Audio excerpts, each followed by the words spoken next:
Hey everyone, hope you're all doing well. Thank you so much for joining us today. I am Aditya Obray. I'm one of the organizers for HackOn 2.0, and I'm really excited to be here with all of you for our very first session for HackOn Hackathon this year. So today I have with me a very special guest. He is someone who we've seen a lot more recently on our social media, and he's been driving efforts and engagement around the Julia community. Thank you so much for joining us today, Logan. I am really happy to have you here. Hope you're doing well. Yeah, thank you. I'm super stoked to be here, and also hope all the folks in India are doing well and staying safe. Thank you so much. And yeah, I mean, definitely the situation is there, but we're all trying to help and work with each other. So we're definitely hoping to, and we're looking forward to better times soon. So Logan, I believe currently you're an alumni as well as a graduate student at Harvard University, and you've been doing such amazing work with the Julia community. And along with that, I do believe congratulations are in order. Yeah, thank you. I appreciate it. Awesome. So, for those who don't know, Logan has recently been accepted into the law program at Northwestern University. So, we do wish you the very best of luck. Now, Thank you. I know a lot of our audience members here are very excited to hear your experiences with the community, especially with the open source space, and to know about how this entire space can actually help build tech careers. So, I'm gonna now hand over to you, and the very best of luck for the session. Thank you. Awesome. So let me go full screen for folks, and let me just rearrange my windows really quick.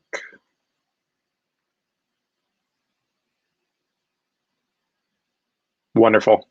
Awesome. So yeah, I really appreciate the intro, and I'm super excited to sort of share with folks about Julia, and then also specifically around sort of how you can leverage open source and a project like Julia and a community like Julia to actually help you in your tech career. So I know there's a lot of things that sort of I went through this journey myself as far as being able to leverage open source for my tech career, and hopefully some of these ideas are things that folks will be able to take away and actually go and implement into your own life, into your own career. So I'll really quickly just give some motivations for perhaps what makes Julia unique as a actual programming language itself, why it would be something that's worthwhile to learn, how you can get started, and then I'll perhaps just remark generally about some opportunities and things like that. So again, super excited to share all this stuff, but let's take a step and actually look at perhaps why we would need a programming language like Julia. Why does it exist? And then after we've sort of established the hopefully motivation for learning Julia, we'll talk about how to get started and what some of the implications of that are. So Julia is an open source programming language, started all the way back in 2009. It really picked up steam around 2012, and we've been sort of chugging along ever since. So lots of positive things. And if we look at some of the stats around the language, 25 million downloads, which is awesome, and that's increasing dramatically year over year. Tons of daily downloads, lots of open source packages, all the things that you would sort of look for as an indication of a healthy open source programming language. So hopefully we're checking all those boxes as far as the community and the language itself goes. And I'll also just generally say that the language and the community, there's a lot of focus on numerical computing, data science, machine learning, AI, and a lot of things like that. There's also sort of, I would say, separate, but perhaps not that separate from those ideas. There's a lot of really interesting work in the hard sciences. So if you're interested in physics, if you're interested in biology, chemistry, there's a ton of really interesting people and projects who are, were perhaps using other tools before and realized that those tools weren't really solving the job for them. And those folks have transitioned to Julia. And now we're seeing these little explosions of these micro communities, and folks are using Julia to solve these really interesting problems across a bunch of domains. So Again, my sort of motivation for making that statement is if you're not jazzed by data science, you're not jazzed by machine learning and AI, and perhaps biology or chemistry or physics or something like that is what you're really interested in. There's a lot of great opportunities to work on those fields within the Julia community. Julia is also being used at a ton of companies. So I sort of started my personal journey learning Julia, and also my sort of professional career actually doing an internship at NASA. And in that internship, it just happened by pure chance and luck that the company, or the team rather, that I was involved with was using Julia. So I had the chance to do some initial development in Julia 0.6 and then convert it to 0.7, and then ultimately helped rewrite some of the code to get the project into Julia 1.0 in 2018 when the 1.0 release came out. So super exciting. It was a great experience for me, and I got to learn a ton, work with a bunch of really smart people, and again, here's just a sample size of some of the companies where folks are using Julia to solve some of these very interesting problems. If we talk again about some more motivations, and hopefully if I haven't gotten you excited about learning Julia yet, hopefully some of these next use cases will pique your interest. But one of the most interesting things that I think Julia is being used to help solve is this. Is one of the challenges around climate change, and specifically one of the really hard parts about climate change as sort of just a general problem to solve is that it's actually really complicated to understand the problem and understand the impact of doing things that address the problem. So this sort of generally falls under the domain of climate modeling, which I know little about and I'm not an expert in, but it's a really interesting problem, again, because if you sort of start to think about the scale of the planet and things like that, you can almost automatically start to see why you need sort of a 21st century modern, scalable, fast programming language as the backbone for a climate system that's like that. And this Klima project, that's a collaboration between all the folks you see down at the bottom of the screen, they all basically came together and they're like, hey, we really want to try to solve this problem. And we're not sure that any of the existing tools that exist are well suited for this problem. So let's try to use Julia and see how far we can get with it. And so far, to my understanding, the project is going super well, and they're continuing to iterate and build. And it's a great sort of use case for Julia and some of the power that the language has. Another really, really interesting use case, and this is one of the most fascinating ones to talk about for me, just because it makes so much sense, but it's not something that happens in reality. So this notion of personalized medicine, in collaboration with this company called Pumas AI. So Pumas AI is building these pharmaceutical solutions purely using Julia, which is really interesting. Lots of really great work happening in this field. But again, this sort of personalized medicine use case is such that I'll explain it in this way. If all of us go to the doctor and we all sort of have similar symptoms and things like that, the chances are we're going to be prescribed, for the most part, the same sort of drugs to help fix whatever the problem is in our body. But the reality is that internally within our bodies, they're all completely operating sort of in a different fashion. Like, we're all different heights, we're all different weights, we all sort of have a different diet and all these other things. So if you sort of start to think, perhaps the drugs that you and I are getting, for you, it's too much, for me, it's too little, perhaps. So it's really interesting to think about sort of some of the use cases for personalized medicine.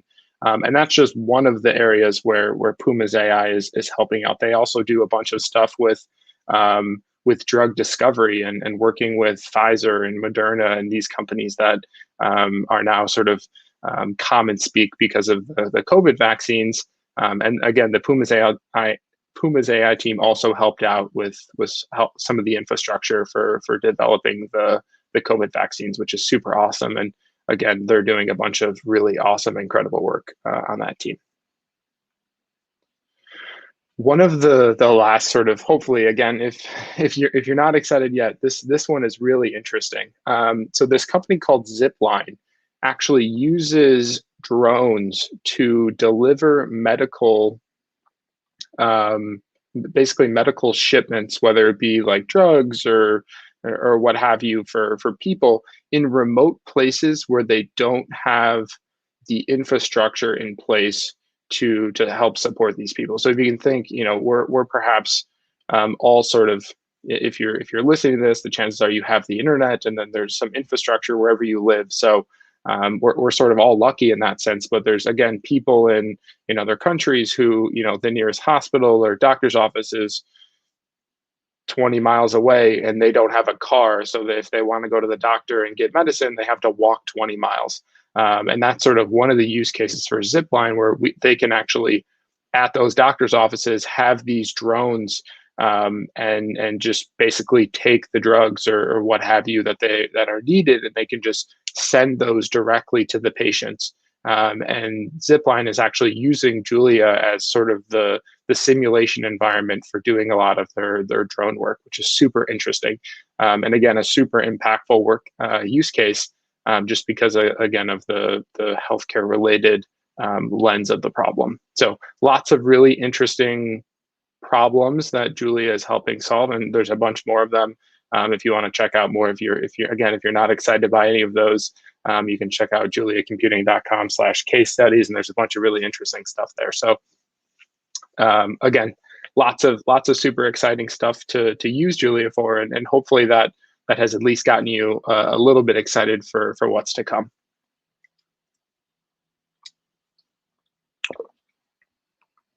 So, hopefully, again, at this point, you're sort of excited and thinking, okay, so there's some prospect with this Julia programming language. How can I actually go forward and learn the language? So one of perhaps the best ways I can suggest at the present moment to learn the language is get involved in this Introduction to Computational Thinking class that's being taught by folks at MIT right now. So this class actually is free and open to the world.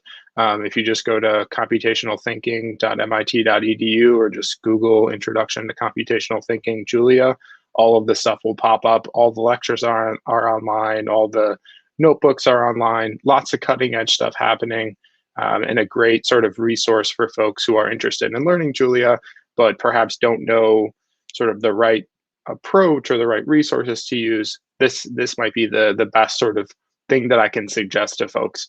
So definitely check this out if you're interested in sort of picking up the language, and learning from some really smart and great people.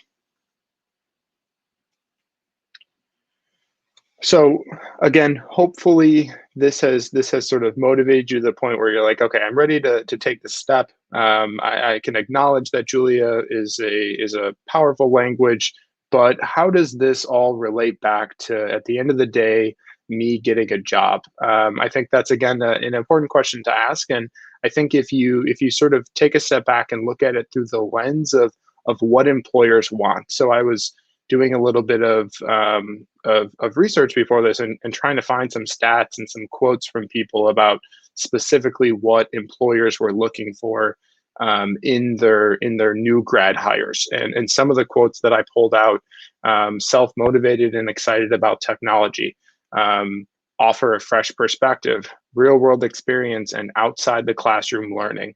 I think all three of these things are sort of boxes that you can check learning Julia. And I did include the link to the Forbes article in the bottom left-hand corner if you want to verify my sources.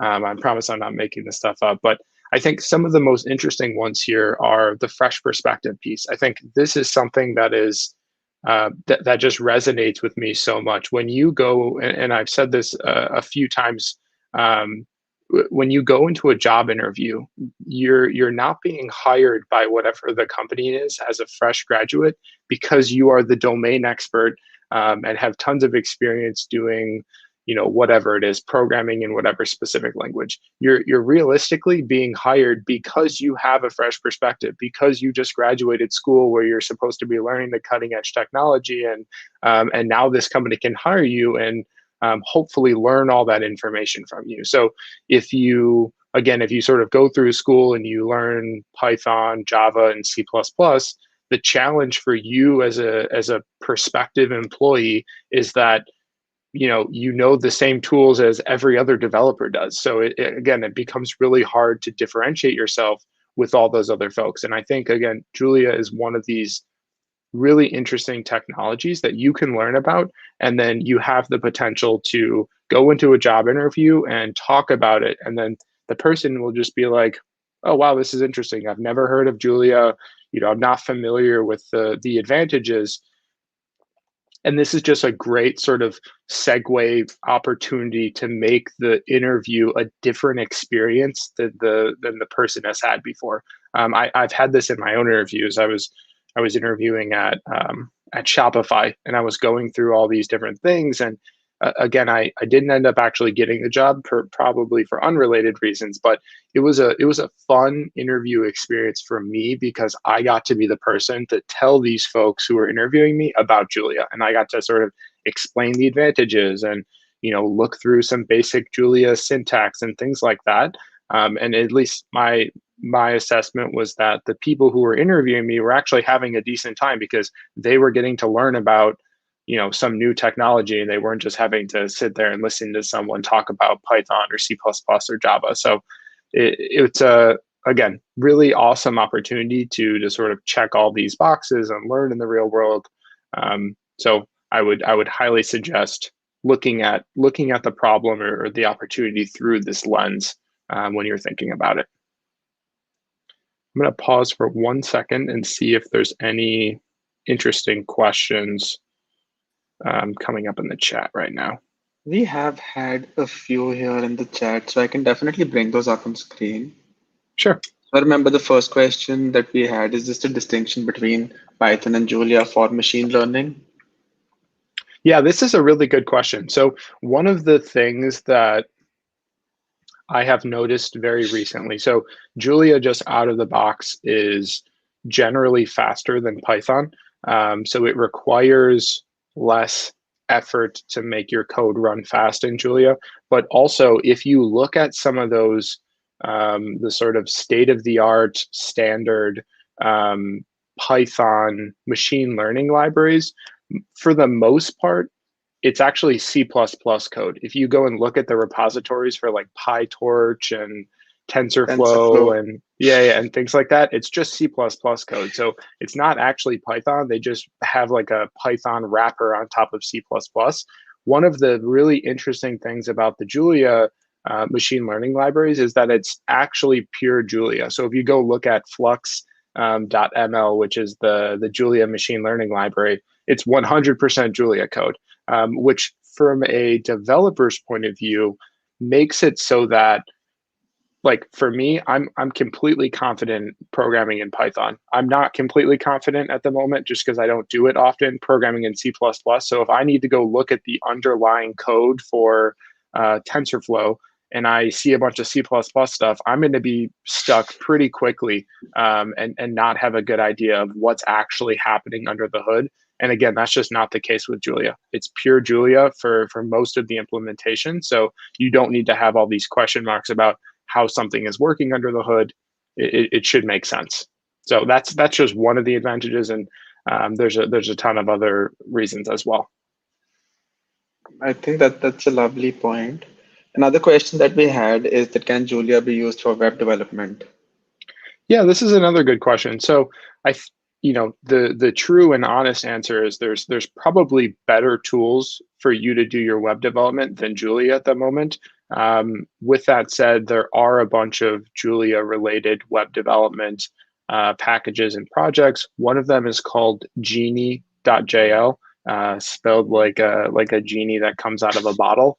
And that project is the analog to Django. So if you've used Django, which is the Python web development framework before, Genie is the comparison technology and works very much in the same way.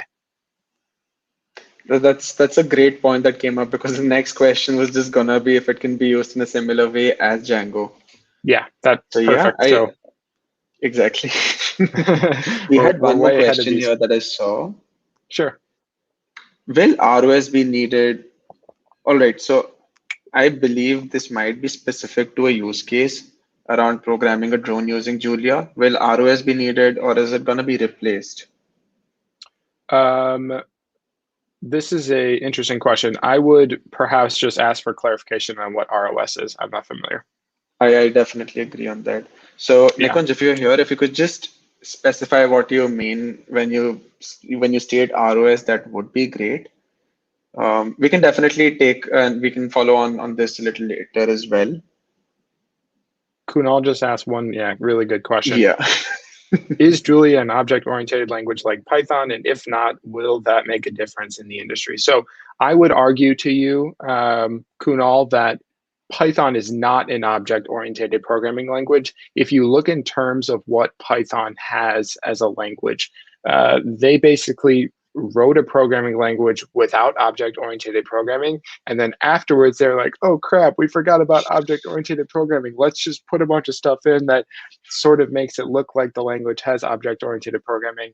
Um, and that's the reality. I think object-oriented programming in Python has like second class support. It's not an object-oriented programming language. It has support for that, but it's not an object-oriented programming language.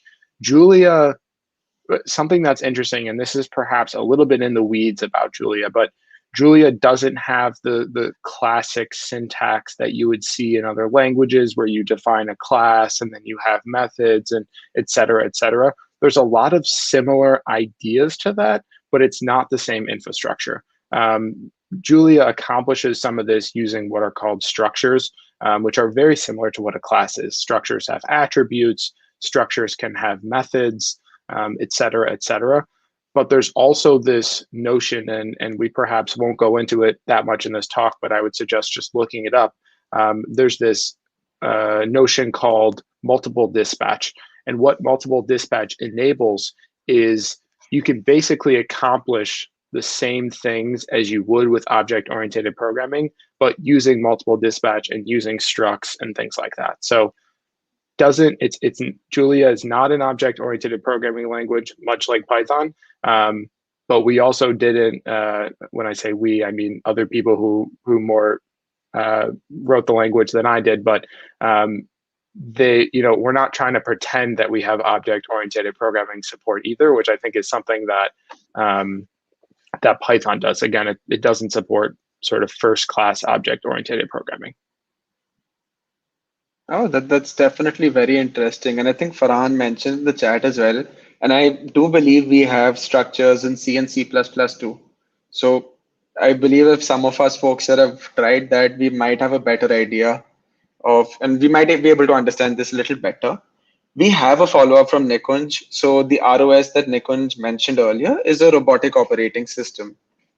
So I guess what he means is that when we're trying to work with Julia in embedded systems or that sort of electronics, will we need a robotic operating system or will that be replaced? Yeah, Nikunj, that's such a great question. I honestly don't have a good background in robotics to give you a good answer to that question. I would perhaps there's other folks who know more than me. So if you want to post that on like the Julia discourse forum, that might be a great place to do so, because I don't know enough about robotics to give you a good answer. But Yeah, interesting question. That's definitely a great place to go and discuss more on this. I believe we 100%. have one more question for the time being, and that is by Manish. How could we solve more and more real life problems using Julia? I think what we're doing right here, I think getting more people who are smart, energetic, interested in solving problems in front of the language, and they can see, hey, this is a tool that actually is used to solve these really important problems. I think that's how you do it. I think the more people who know Julia and are familiar with the language, the more really interesting problems we'll be able to solve. Definitely. That does mean growth of the community revolving around this platform. And I think the way things are going right now, we're definitely going to see a lot more problems being solved with Julia in the near future. I Yeah, mean, I'm just in the definitely very excited to see that happen.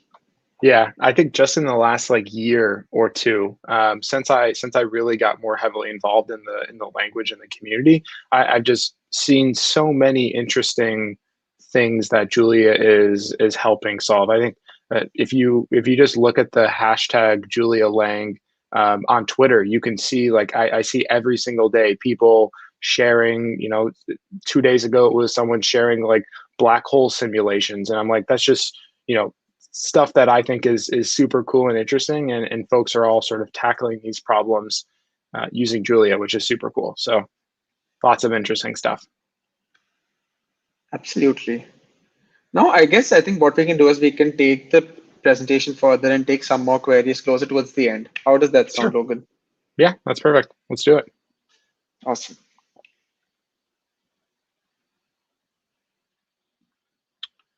So let's actually dive in and talk about contribution pathways and how, again, perhaps you're intrigued enough to say, I'm interested in jumping in to the language and I actually want to get started contributing in some way. So I usually, give folks sort of three different contribution pathways. If you want to just write code, that's awesome. There's an opportunity to do that. If you want to perhaps get your hands dip your toe into the water and do some documentation stuff before you write code. That's another great option. And there's also this whole host of other non-technical in nature. When I say non-technical, I mean you're not explicitly writing code. Non-technical ways that you can contribute to an open source project, and specifically Julia. And I think we'll talk about all these different options. So if we think about the technical contribution pathway, some of the more traditional ways of doing this are just looking at those sort of help wanted and good first issue issue labels. So I'll actually really quickly just show you an example of what this would look like. So if you go to the Julia website, of course I can't spell, and you scroll all the way to the bottom, we have this contributing section here. And from there, you can look at help wanted issues and also good first issues. And this will show you all, in this case, it's help wanted issues. This shows you all Julia related help wanted issues. And the way it's doing that is by specifying that the repo, the language for the repository is Julia. So you can really quickly look and say, okay, you can sift through some of these issues and look for different ways that you can contribute. And again, the part of this that is so exciting to me when I look at this is there's just completely different projects. Like it's literally all over the board. Like if you want to do physics stuff, here's a good first issue. There's an issue with help wanted. If you want to do debug parallel stuff, if you want to, there's so many different ordinary differential equations. There's a ton of different places that you can go and contribute, which I just think is again so fascinating and really what gets me excited. Then there's also all the good first issues and lots of documentation stuff and other bugs that you can sort of tackle, hopefully without having to get too deep into the language. So again, if you go to the Julia Languages website and then you look at this contributing tab in the bottom, this will be your sort of the best place to start, perhaps, if you want to like get your hands dirty by actually trying to fix some bugs. This could be a great way to get started.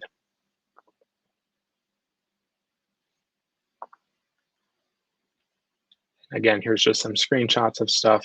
The other way that I suggest folks to get started. So initially we talked at the beginning of this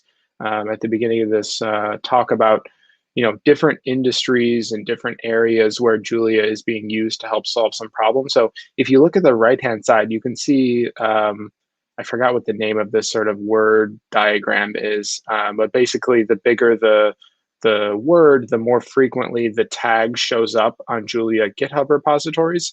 So you can see some of the most, some of the most important things: machine learning, optimization, scientific machine learning, things like that. But there's also the ability to use this website called Julia Hub, which is what we're looking at here, to actually, again, search for packages and sort of ecosystems where your specific interest is relevant. So you could look through this Julia Hub website and explore packages that are related to bioinformatics, for example, if that's, again, what gets you jazzed and that's what's interesting to you. Lots of opportunities to get involved in that front. And using Julia Hub is a great way to sort of find packages and find places where you can actually help out and contribute code. The other sort of more technical way that you can get involved is by writing documentation. So the quote that we're looking at here, I don't actually know who Steve McConnell is, but we're just using his quote for the sake of this presentation. But Steve says, good code is its own best documentation. As you're about to add a comment, ask yourself, how can I improve the code so that the comment isn't needed? So again, I think I understand sort of at a high level what Steve is saying. You should make your code readable and stuff like that. But really, this sort of takes away, in my opinion, from the idea that we should have really strong documentation across the board. And for me, this is one of the areas where I am always most excited about making a contribution. If I'm reading something and it's not explicitly clear the context, how to do something, et cetera, I actually get really excited by that. Even though perhaps it's difficult to sort of work my way through, I'm excited because, again, this is an opportunity for me to help, fix this documentation so that the next 5, 10, 100 people who come and have the same questions that I did, I can fix that problem for them. And that gets me super excited and motivated. So I really like this quote that I was sort of looking up the opposite quote to the previous one, but this one is, documentation is a love letter that you write to your future self. And I think this is entirely true. If you've ever done a project or made some sort of open source code, and then you go back to it, a year later and you didn't write good documentation, you didn't write good code, you'll automatically look at your old code and you'll be like, what was I doing here? Why was I doing it like this? I know I have this this feeling myself whenever I look back at my old projects. I'm like, this is the worst way that I possibly could have solved this problem. But again, this documentation piece is super important, and there's tons of opportunities to get involved with helping improve the documentation. So the core Julia documentation looks just like this. You can find it on the Julia language website, or if you just Google Julia documentation. But I would suggest, if you're getting started with the language, read through some of this stuff, read through the manual on the left-hand side. And if something isn't clear, open an issue, make a suggestion of how it could be better. This is, again, these are some of the most important contributions that exist in open sources, helping improve the documentation, especially for folks who are new to the language.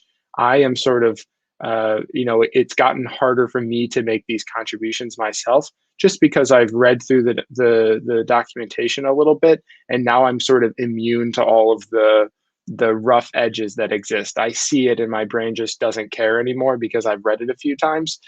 So folks with a fresh perspective, it's sort of the best opportunity to go and look at the documentation and address some of these issues. And one of the last sort of technical documentation related ways that you can contribute to open source, and again, specifically Julia, is by writing blog posts. And this might seem like such a weird thing, but this is a core pillar of open source and programming. I think if you go and learn a language and you write about it, that's where the real learning will happen. I've been, part of the introduction was I'm a teaching fellow for a class that's taught at Harvard, and I think I didn't really understand the material in that class until I had to go and teach it to people. And again, you might not have like a traditional classroom environment to teach people, the stuff that you learn about Julia, but you'll definitely have the ability to write a blog post about it. And that will help you flesh out your ideas and get feedback from people and things like that. So I would really suggest, if you do go and learn Julia, write some blog posts about it. And that way you can again, refine your thinking about how to do stuff around Julia. The last really quick way that we'll talk about contributing to open source is what I consider this non-technical contribution, and perhaps this should be labeled more as like a non-traditional contribution. I know there's some things here that folks might be saying, oh, these look like traditional ways of contributing. I see the Google Summer of Code logo. What I mean in all these contexts is making open source contributions without actually doing code or changing code. So for YouTube, for example, helping make thumbnails for Julia related YouTube videos is an open source contribution. You're helping contribute to the ecosystem. Being a mentor or being a admin for Google Summer of Code is an open source contribution. Helping out with social media stuff is an open source contribution. So there's lots of giving a talk like this is an open source contribution. Again, you're helping contribute to this community and this ecosystem. And also, like we mentioned before about writing about these different ideas and how that's powerful for your own learning, talking about these ideas is even more powerful. I think one of the reasons I enjoy giving these talks so much is it gives me the ability to refine my own thinking about all of these ideas. It's a great opportunity to do that. So whether it's making a YouTube video about how to do something, or if it's giving a talk to your friends or a local programming community, those are all great opportunities for you to benefit, but then also to share the good news about something that you enjoy. So again, if we sort of talk generally and wrap things up, we mentioned initially this the sort of notion of what employers are actually looking for when they're hiring folks, and I think there's such a great opportunity to, and really quickly I'll make the disclaimer that I do think that there's other communities and opportunities like Julia.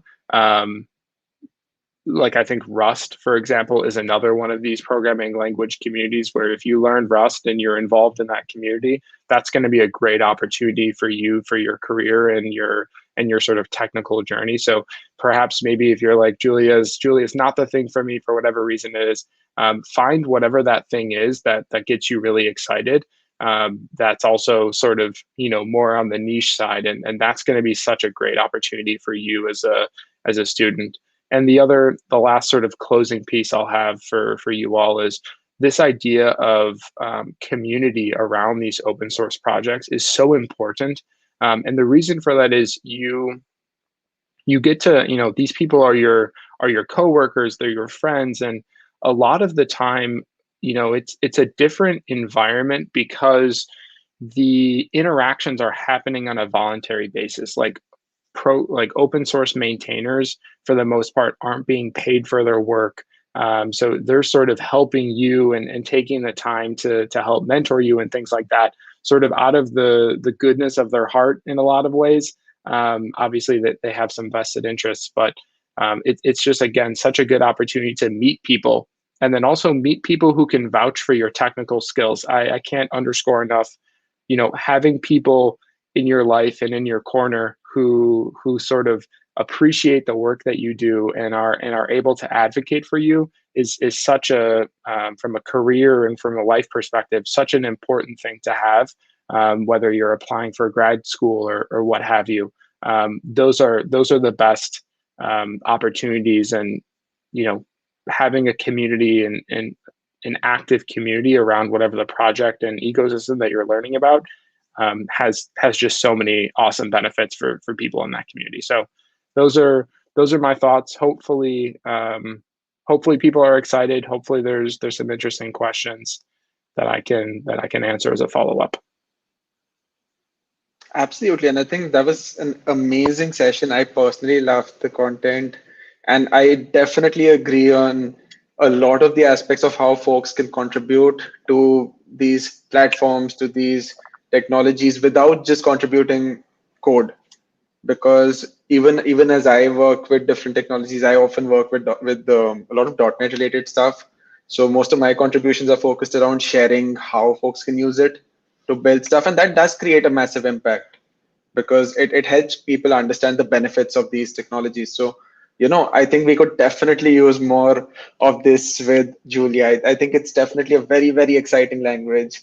And Yeah, yeah, just even helping facilitate these conversations is such an important contribution. Now, however many people are watching this are having the opportunity to hear about something new and get involved, potentially in something different. So kudos to you for being involved in helping facilitate this sort of stuff. thank you. Now, as I looked up, we did have a few questions come in. One question was by Manav here. So Manav brings up a question that a lot of us have had for ourselves, and that is, as we're beginning, as we've still got some experience to gain, how do we start contributing to open source? Now, I believe we covered some of the aspects of this, Yeah. but just if we could get a little fresher, I think that would be great for our audience members. Sure, Manav, this is a great question. I think, I'm probably in the same boat as you where, just because I've done a bunch of stuff, people think that I am great at programming. And the reality is it's a big work in progress for everybody all the time. So I don't Yeah, think that I'm very good, especially programming at Julia. What I would suggest is, you sort of need a little bit of a foundation to build on.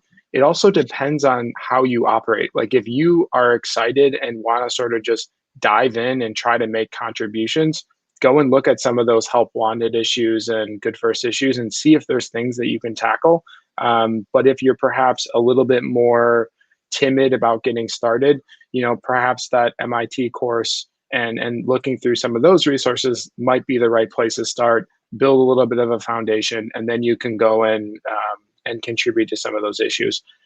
I would also just generally for everybody suggest trying to find, you have this, and this again isn't specific to the Julia community, but you have the sort of greater Julia community, and then you also have these little like pockets of individual communities. Try and get involved in if you sort of if you're too broad about it, you're just going to get lost in all the noise and how big and open things are. So try to, focus on one of these little sub communities that's of interest to you, and really get invested in that. And that's where the gains and the benefits are going to be for you as an individual.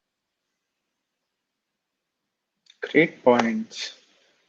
Yeah. So next up, we had Anthony here ask about what prerequisite knowledge is required to move into Julia and the best resources apart from the documentation.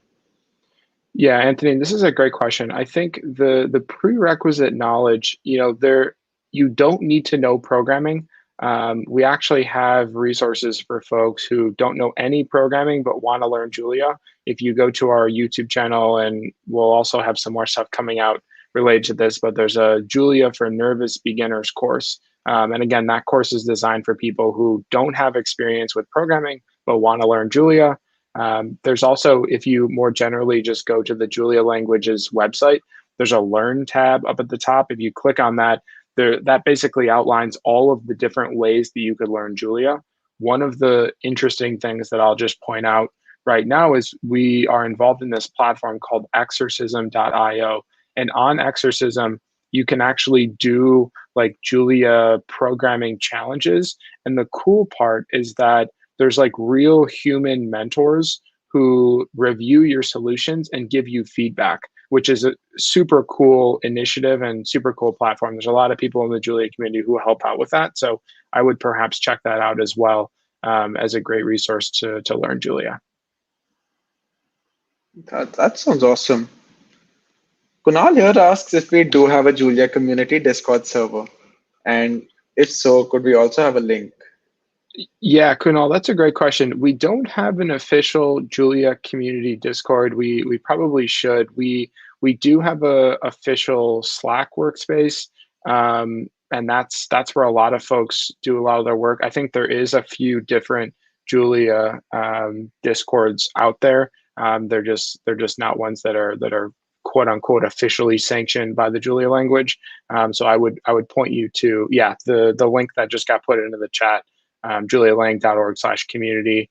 There's a link to the Slack workspace if you want to join the Zulib workspace, a few other things like that. Yeah, I think Slack's a great place to connect as well. It's definitely a platform we've all used at some other point, and I think definitely some of the folks who are interested in Julia could go on there and maybe take up some of their doubts and just share what they're learning about. Yeah, Now, there's a lot of Harshit here. All right, yeah, I think we'll just. yeah. Let's go to the next one. So I think Harshit brings up a query that this is a sort of a fear, I guess, sometimes that a lot of us have, and that is that if we're comfortable with one particular language or technology, how does transitioning to another help us, or is it comfortable transitioning to another one? So with Harshit's case here, it's an intermediate level understanding of Python that he has, and he wants to know how switching to Julia will help him. Yeah, Harsha, this is such a great question. And I actually think, again, I'm probably in a really similar boat to you are. I think I have this sort of more formal background in Python in that I've taken classes, a bunch of different Python programming classes, done all those sort of assignments, learned Python that way. So I would consider myself probably in the same place as you were. I have an intermediate level understanding of Python. And then I too sort of made that jump and learned Julia. And I think this isn't even perhaps, a Julia specific thing. I think uh, I'll quickly remark that the jump from Python to Julia isn't that great. The languages syntactically look quite similar, so you won't be that confused. It's not like going from C++ or JavaScript to Python. It's really like the languages are quite similar, so it shouldn't be that bad. But also, again, what I was going to say initially is that once you're comfortable with one language, I think learning a second language that's similar or even completely different from a learning perspective and like what's happening inside of your brain, it gives you a lot of context to the knowledge that you have. Like I think I understand Python more because I've learned a different language that has some of the same ideas encapsulated in a different way. And again, now you have this, if you're thinking like in the 2D space or a 3D space of your knowledge, now you just have like all this context around these different pieces and things are in different positions. So I would suggest that this will actually help you with your understanding of Python if you go and learn a different language. I think Julia is a great candidate for this, but again, I don't think it explicitly applies or exclusively applies to Julia.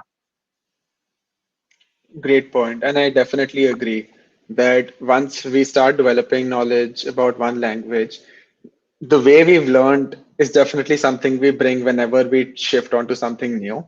And knowledge and concepts do tend to transfer. Knowledge always transfers in some form or the other. So definitely the transition will be a lot easier than trying out a language for the first time. If you've already, since you've mentioned that you've got basic and intermediate level understanding of Python. We Yeah, do have Harshit. some love for the Julia language in the chat as well. Love it. I love the kind words. Yeah, folks are loving Julia. You Yeah, know, well, we should have some interesting development happening as far as contributing to the language. So we were accepted for Google Season of Docs 2021, wow. and the Google Season of Docs. Thank you. Yeah, the Google Season of Docs project that we're working on is actually building this sort of comprehensive contributing guide. So basically, anyone who hears about Julia, if they're interested in learning the language and also contributing, we'll have sort of a one-stop shop where you can go and find the resources and the stuff that you need in order to contribute. So stay tuned for that if you're interested. But yeah, I think the future is bright and lots of cool applications and stuff to use for Julia. So if folks have questions, feel free to ping me, and I have a lot of unread messages on Twitter, but I promise I will get back to you if you just give me a little bit of time to do so. Yeah, that definitely happens. I do see some more questions here. So I think one point that we discussed earlier is about how some of the ML libraries for Python are essentially wrappers for C++. Ashish has brought a similar point here. So Ashish here also hasn't worked with Julia in the past, but he has C++ experience. So can you contribute using another language like that here, or would he need knowledge specifically of Julia to contribute? Interesting, Ashish. This is a good question. I'll also, perhaps before I answer your question, I'll say that Julia has um, really great interpretability built into the language. And what that means, if you're not familiar, and I wasn't familiar with interpretability meant until like probably like 3 or 4 months ago. So interpretability is the idea of taking other programming languages and embedding them into a different one. So you have a Julia file, which is Julia code, and you can actually embed C++, Python, R, I think maybe even Java um, code inside of your Julia files. And again, what this means is that I wonder if it's possible to have all four. That would be an interesting use case inside of one Julia file, and then you have sort of 5 languages running. But again, this is really cool because Ashish, if you know C++ and you've perhaps written something that's really cool and powerful in C++, but you want to do some additional stuff using Julia, you can actually go and experiment with that using the C++ interpretability package, which is called like cxx.jl, I believe. So really, I don't know necessarily if there's a lot of opportunities for C++, um, because most Julia packages are written in Julia itself. Perhaps the cxx.jl package uses C++ stuff under the hood. I've never looked at the repository before, but that might be a good place to start if you're experienced with C++.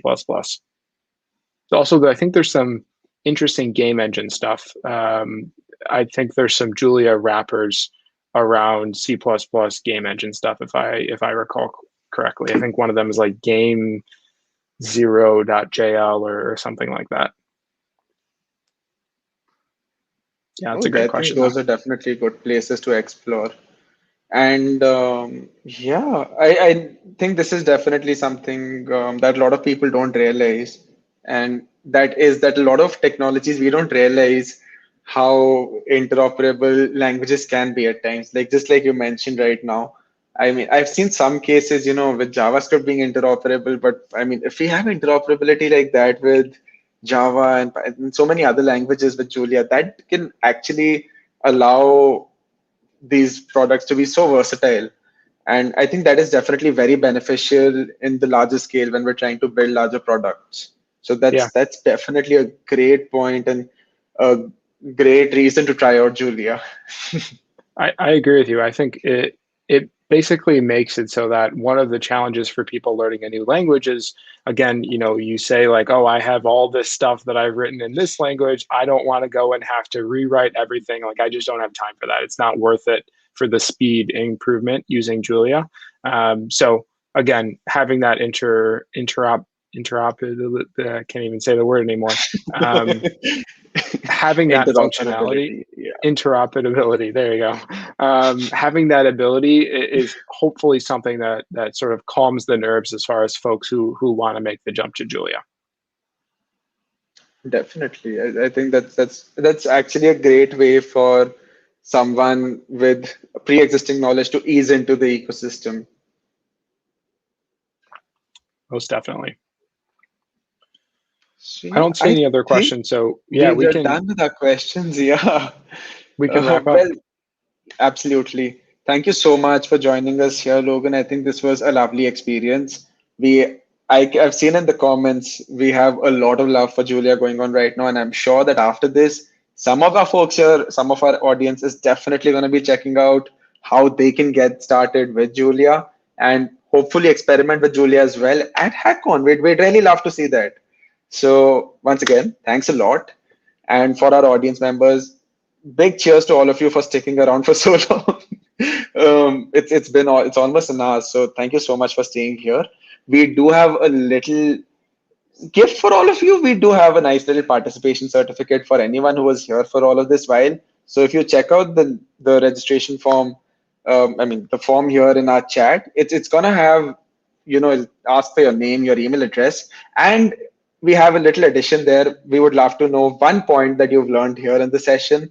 Having that, I think that's going to be a great way for you to recap your experience here, and definitely it'll help us evaluate the sort of stuff how you've learned and how you've gone through this session. So We do have a nice little request if we could post for Twitter pics. So yeah, definitely we can have that. So all right.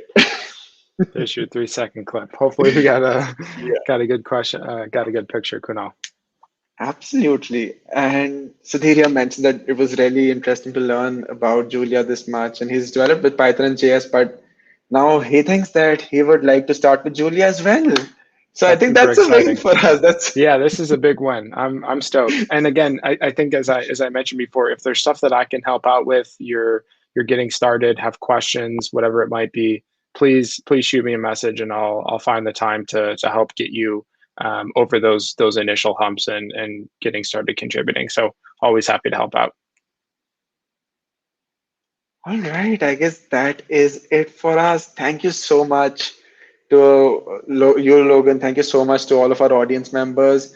And for all of you, if you're not yet registered at HackOn, please join us here. It's an amazing hackathon. We have some amazing, you know, we have two amazing themes focused around mental health awareness as well as diversity and inclusion. We have some amazing partners joining us. We are a Major League Hacking member event as well. So it's definitely going to be a very exciting experience. And I do hope to see all of you there with us from the 28th of May to the 30th of May. That is the weekend that we have our hackathon on. So yeah, and hope to Stay see you safe, in some of everyone. our forthcoming sessions. We do have a very exciting lineup of speakers here for all of you.